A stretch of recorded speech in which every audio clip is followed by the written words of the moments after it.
نؤمن به ونتوكل عليه ونعوذ بالله من شرور أنفسنا ومن سيئات أعمالنا من يهده الله فلا مضل له ومن يضلله فلن تجد له وليا مرشدا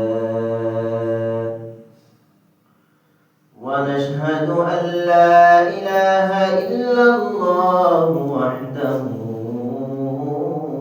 لا شريك له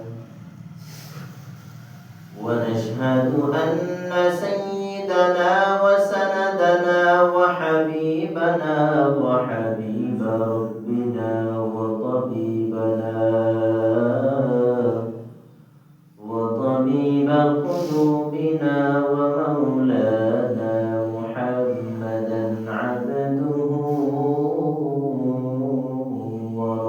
ورسوله الذي أرسله الله تبارك وتعالى بالحق بشيرا ونذيرا وداعيا إلى الله بإذنه وسراجا منيرا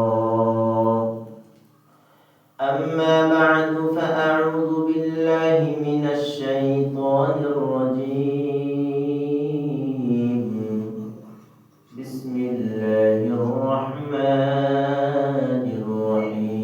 الرحيم يا أيها الذين آمنوا اتقوا الله حق تقاته ولا تموتن إلا وأنتم مسلمون وقال رسول الله صلى الله عليه وسلم اللهم بارك لنا في رجب وشعبان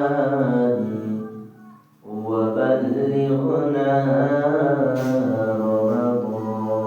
رمضان أو كما قال النبي عليه الصلاة والسلام سبحانك لا علم لنا إلا ما علمتنا إنك أنت العليم الحكيم رب اشرح لي صدري ويسر لي أمري واحلل عقدة من لساني يفقه قولي यही हम सब मुसाफिर हैं कोई आखिर ठिकाना कोई आगे रवाना है कोई पीछे रवाना नदी पथे नौका चालाओ ओहे माझी भाई बेला डुবার আগে আমি ওপার যেতে চাই ডুবে গেলে বেলার আর ওঠে না ভেঙে গেলে মেলার আর জমে না নদীর একুল ভাঙে অকুল গড়ে এই তো নদীর খেলা নদীর একুল ভাঙে অকুল গড়ে এই তো নদীর খেলা সকাল বেলার ধনীর তুই ফকির সন্ধ্যাবেলা আলহামদুলিল্লাহ সমস্ত প্রশংসা মহান মালিকের দরবারে যে মহান মালিক আপনাকে আমাকে দীর্ঘ এক সপ্তাহ পর জুমার নামাজের উদ্দেশ্য করে দুনিয়ার বিভিন্ন ফিতনা ফাসাদ থেকে মুক্ত রেখে সুস্থ শরীরে দুনিয়ার মধ্যে সব থেকে উত্তম জায়গা, উত্তম ঘর মসজিদের মধ্যে এসে কিছু কথা বলবার এবং শুনবার মতো তৌফিক দান করলেন। সেই মহান মালিকের দরবারে দিল থেকে সকলে কালিমাতুশ শুকর আদায় করি, সকলে বলি আলহামদুলিল্লাহ। মুহতারাম হাজিরিন, আমরা যারা দুনিয়াতে মানুষ জাতি আছি, এই মানুষ জাতি মায়ের গর্ভ থেকে যখন দুনিয়ার মধ্যে আগমন করে, যখনই মায়ের গর্ভ থেকে দুনিয়ার মধ্যে ভূমিষ্ঠ হয়, মায়ের গর্ভ থেকে বের হওয়ার পর থেকেই একটা মানুষের জন্য তিনজন বন্ধু ওখান থেকে নিয়োগ হয়ে যায় মৃত্যুর আগ পর্যন্ত। মায়ের গর্ভ থেকে বের হওয়ার পর একটা মানুষের জন্য তিনজন বন্ধু নিযুক্ত হয়ে যায়। তো দুইজন বন্ধু মরার পরে দুনিয়াতে থেকে যায়, আর একজন বন্ধু মরার পর আপনাকে আমাকে হয় জান্নাতে পৌঁছায় দিবে, আর না হয় জাহান্নামে পৌঁছায় দিবে। সে সঙ্গে যাবেই যাবে, হয় সেটা ভালো হয়ে যাবে, আর না হয় সেটা খারাপ রূপ নিয়ে যাবে। তো মানুষের সঙ্গে তিনজন বন্ধু যারা হন, মায়ের গর্ভ থেকে আসার পর এক নম্বর বন্ধু হয়, দুনিয়ার মধ্যে একটা মানুষ যখন আসে তখন তার সঙ্গে সর্বপ্রথম যে বন্ধু এসে তার সঙ্গে জড়িত হয়ে যায় সেটা হলো আপনার আমার মতো মানুষ, যারা পিতা মাতা আত্মীয় স্বজন যারা আছে, এরাই হলো ওই দিন থেকে আপনার আমার বন্ধু রূপে গ্রহণ করে। দ্বিতীয় নাম্বার যে বন্ধুটা একটা মানুষ দুনিয়ায় আসার পর বন্ধুত্ব করতে চলে যায়, সেই বন্ধুটা হলো আপনার আমার কাছে সম্পদ আছে, মাল আছে, যখনই আপনি আমি দুনিয়ার মধ্যে আসলাম, আসার সঙ্গে সঙ্গে আপনার আমার জন্য একটা সম্পদ ওই দিন থেকে আপনার আমার সঙ্গে বন্ধুত্বই করে ফেলে। আর তৃতীয় নাম্বার বন্ধু, একটা মানুষ দুনিয়াতে আসার পর থেকে নিয়ে মৃত্যুর আগ পর্যন্ত আর একটা বন্ধু একটা মানুষের সঙ্গে বন্ধুত্বই করতে চলে আসে, সেটা হতে পারে নেক আমল, অন্যথায় হতে পারে তার জন্য বদ আমল। এই তিনজন বন্ধু একটা মানুষের সঙ্গে বন্ধুত্বই করার পর আল্লাহ পাক রব্বুল আলামিন যখন ওই বান্দাটার হায়াত দুনিয়ার থেকে শেষ হয়ে যায়, আল্লাহ পাক রব্বুল আলামিন আজরাইলের মাধ্যমে যখন ওই বান্দার দেহ থেকে রূহটা বের করে নিয়ে যায়, তখন তিনটা বন্ধুর পরিচয় তখন ওই লোকটা বুঝতে পারে। এক নাম্বার বন্ধু ছিল ওই লোকটার জন্য পাড়া প্রতিবেশী, পিতা মাতা, আত্মীয় স্বজন। যখনই এই লোকটা মৃত্যুবরণ করবে, ছেলে মেয়ে স্ত্রী পরিবার সামান্য কিছু সময় ওই লোকটার জন্য কাঁদবে। কিছু সময় কাঁদার পর এই বন্ধুগণ তাকে কবরের দিকে নিয়ে রওনা হয়ে যাবে। ওই ব্যক্তি খাটিয়ার উপর শুয়ে শুয়ে দেখবে আমার সঙ্গে আমার পরিবার কবরের দিকে যাচ্ছে, কবরের কাছে আমাকে রাখলো। 2 থেকে 3 জন ব্যক্তি কবরের মধ্যে লাফ দিয়ে পড়লো, খাটিয়া থেকে লাশটা নামায়া যখন কবরের মধ্যে রেখে দিল, একটা একটা করে বাঁশের চালি কবরের উপর দিয়ে বিছাইতে শুরু করলো। বিছাইতে বিছাইতে যখন প্রায় চালা দেওয়া শেষ হয়ে গেল, এক একজন করে কবর থেকে উঠে যায়। শেষের চালিটা যখন দিয়ে শেষ ব্যক্তিটা লাফ দিয়ে কবর থেকে উঠলো, ওই ব্যক্তি তখন বুঝতে পারলো দুনিয়াতে যারা আমার এক নাম্বার বন্ধু ছিল তারা আজ আমাকে একলা ফেলে চলে গেল।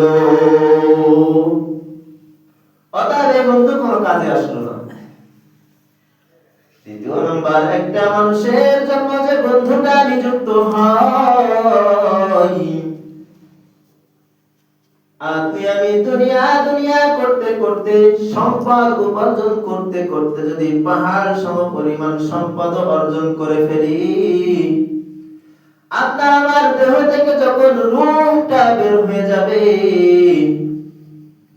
আপনার আমার কামাইয়ের টাকা দ্বারা এমনও হতে পারে আপনার আমার কাফনও জুটবে না। আপনি আমি যে টাকা কামাই করলাম, যে সম্পদ উপার্জন করলাম, এই সম্পদ আপনারও ভোগ করার সৌভাগ্য হতেও না পারে। কিন্তু দুঃখের বিষয়, যখনই আপনি আমি ইন্তেকাল করব, এই 2 নাম্বার বন্ধুটা যখন জন্মের পর থেকে নিয়ে আপনার আমার সঙ্গে বন্ধুত্বই করলো, আপনি আমি যখন মৃত্যুবরণ করব, আজরাইল যখন আপনাকে আমাকে দেহটা মাটির উপর ফেলে দিবে, ঠিক সেই সময় এমনই একটা অবস্থা হবে, আপনার আমার সন্তান আপনার আমার লাশটা ফেলে রেখে আপনার আমার দ্বিতীয় বন্ধু সম্পদকে বন্টন করা শুরু করে দিবে। তাহলে একটা মানুষের জন্য 3 জন বন্ধু ছিল। একজন বন্ধু ছিল তার মা বাবা, আত্মীয় স্বজন, ভাই বোন, ছেলে মেয়ে। এই বন্ধুগণ মরার পর কোনো কাজে আসলো না।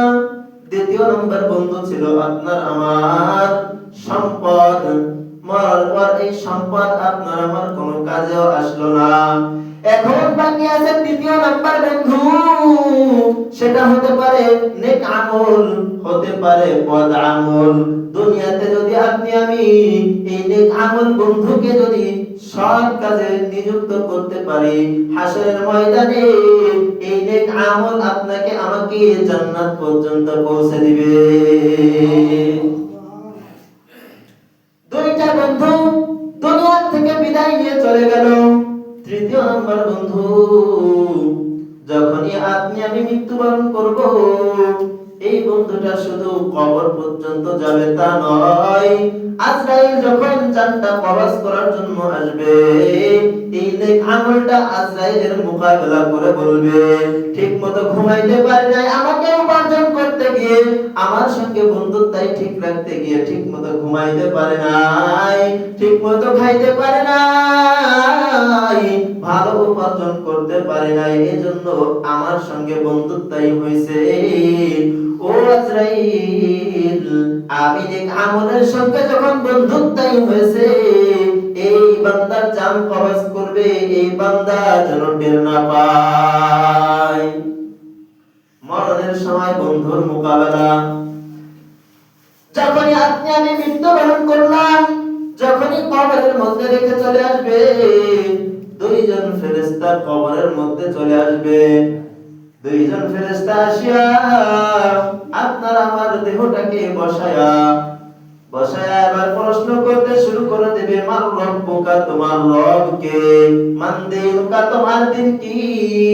মান নাবিয়ুকা, হযরত মুহাম্মদ সাল্লাল্লাহু আলাইহি ওয়াসাল্লামের আকৃতিটা সামনে তুলিয়া ধরে জিজ্ঞাসা করবে, এই কোন ব্যক্তি যদি দুনিয়ার মধ্যে নেক আমল করে যাইতে পারে, তাহলে এই 3 নাম্বার বন্ধু ওই ফেরেশতাগণের মোকাবেলা করবে।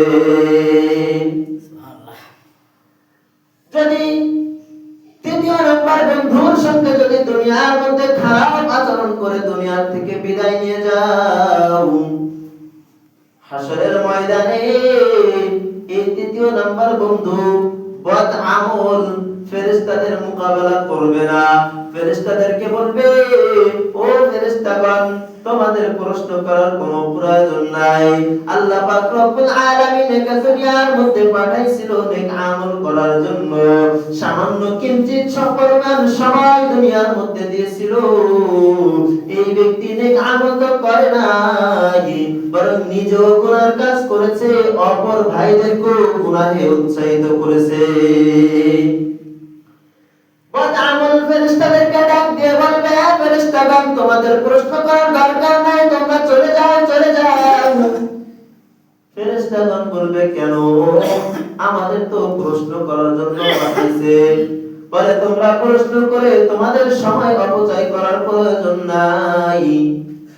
ইনি প্রশ্নের উত্তর সঠিকভাবে দিতে পারবে না। যাও যাও তোমরা ফিরে চলে যাও, আল্লাহর আদালতে আমি এই বদ আমল বিচার দেহিতা দাঁড় করাবো, বিচারের কাঠগড়া দাঁড় করাবো, যার মাধ্যমে আমি এই বদ আমল এই বান্দাকে জাহান্নাম পর্যন্ত পৌঁছে দিব।